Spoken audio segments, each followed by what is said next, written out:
for coming on the channel yesterday and asking some questions, some hard questions about housing, the economy, and so forth.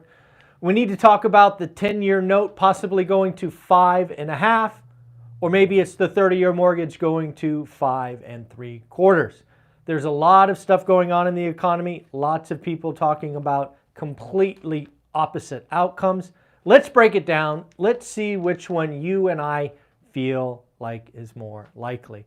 Folks, as requested yesterday, we now have a tracking for the black cards and golden tickets. I will do my best to keep these updated. Again, thank you for the recommendation. You can always find the totals there. But let's get into the daily financial news for Thursday, January 4th. Let's talk about jobs first. We got 2 reports today. Again, the big number is tomorrow. That said, the ADP report will be talked about for 24 hours, and then no one will talk about it. So what happened in the ADP report? It beat expectations. The ADP report last month was 101. It was threatening to break below triple digits. The expectation for December was 130,000. Drum roll, please. Actual 164,000. So we are back to exceeding expectations. Again, frankly, this is another good number for the Fed. The job market is not falling apart. As we will see next week on inflation, inflation seems to be coming in. Again, this number combined with the JOLTS report, the Fed has to be smiling, but all of that goes away because the number that matters is tomorrow, the Bureau of Labor and Statistics, how many jobs we created. I believe the expectation is 150,000. If it's way above that, we have a problem. If it's way below that, we have a problem. If it comes in around that number, ideally slightly under, again, the Fed will be happy. What about the weekly report? Again, the weekly report on Thursday morning is the one that you and I should stay close attention to. At least for the next 3 to 6 months.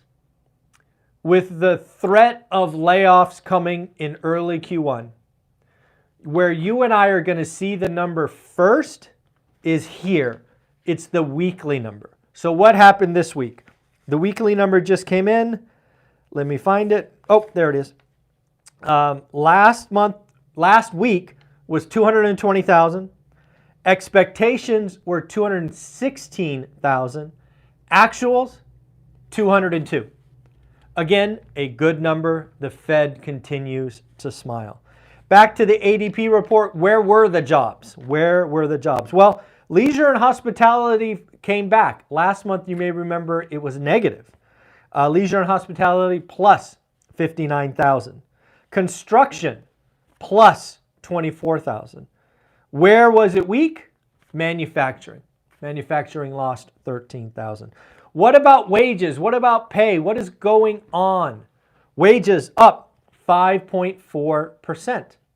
If you watched our discussion yesterday with Melody Wright talking about what's going on in the economy, we spent a lot of time talking about wages.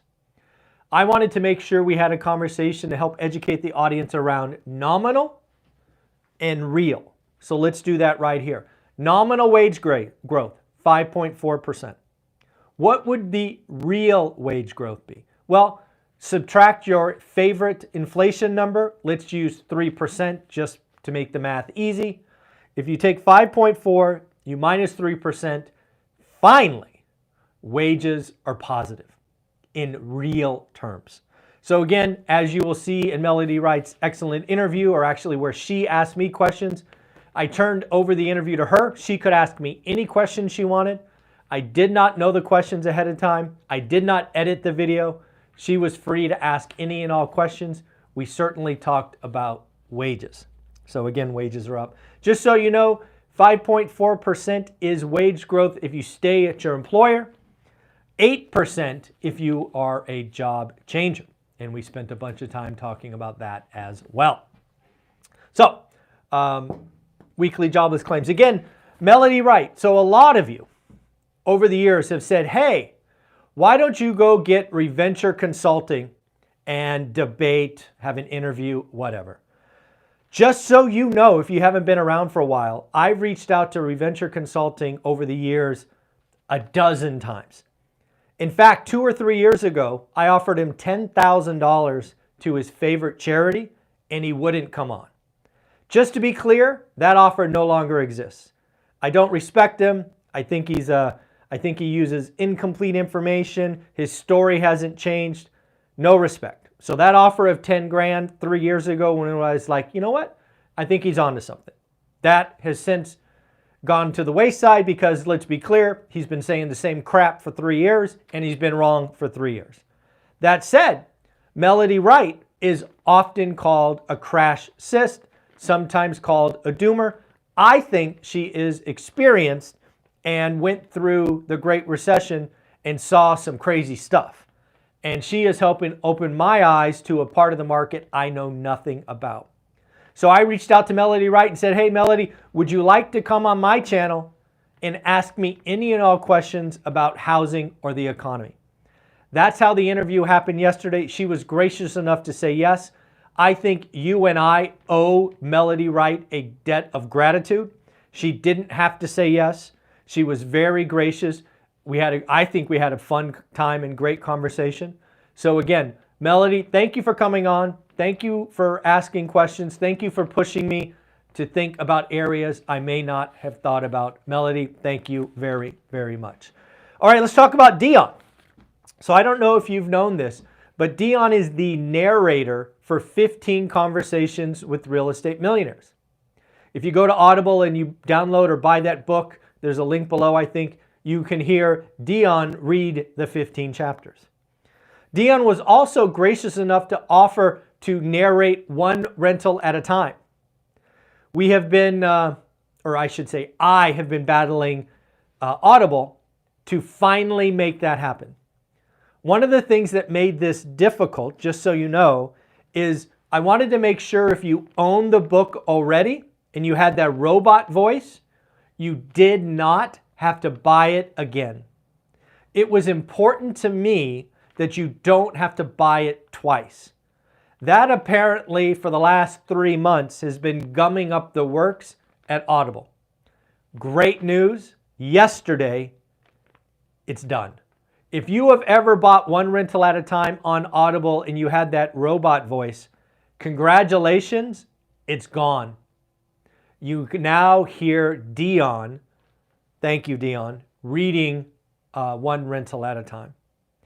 So again, I can't thank him enough. I'm sure you can't thank him enough.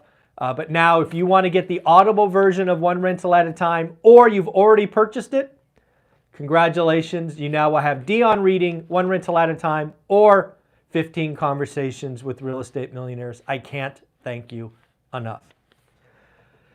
Day 10. So I don't know if you know this, but we were running my first and only 10-day boot camp. I will never, never, never do this again. It is 20 plus hours of my life, but I'm glad that we are now on day 10 and I have a treat for you. If you are in the boot camp, we are going to do our final day on Saturday. I believe it's January 13th, so not this Saturday, the following Saturday. And we are going to have Dion, Matt, Mike, Millennial Mike, and I there to answer any and all questions. The Avengers of Real Estate wanted to give back. They wanted to say thank you. They wanted to answer any and all questions. So day 10 boot camp, you are going to hear from the 4 of us and be able to ask any and all questions as kind of a capstone to our boot camp. So look for a Zoom invite later today, and I will see you for our final day of our one rental at a time boot camp. Again, Mike, Matt, Dion, thank you for being there. And then finally, I have refunded a couple of tickets, general admission tickets for our event in Vegas. We have two tickets available as of today. By the time you watch this, it might be sold out. But if you want to go try, we have 2 tickets left to the event in Vegas. I know a lot of you want to come. They've been sold out for quite a while. I just refunded 2 tickets for someone. So if you want to go, general admission, 2 tickets in Vegas, 17th and 18th of February, go buy them now. There's a link. You can find them on Eventbrite, all that stuff. Enjoy. Fed minutes. So what did the Fed have to say? Again, if you don't know what happens, generally 3 to 4 weeks after the Fed meeting, we get kind of a sanitized summary of what was actually discussed.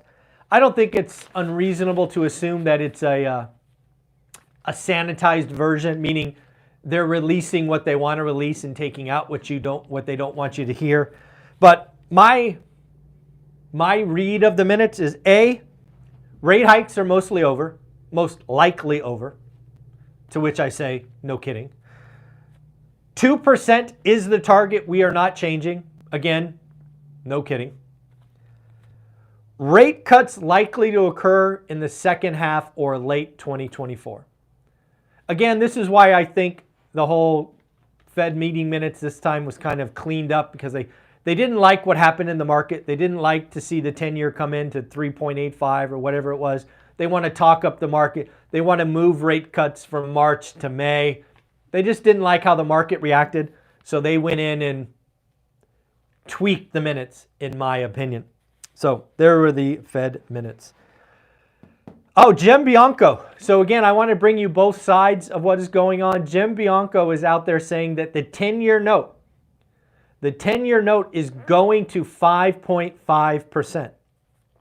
If you don't really know what that means it's going much, much higher. We peaked at, I think, 5.03 in this last run-up. So Jim is talking about 10% more.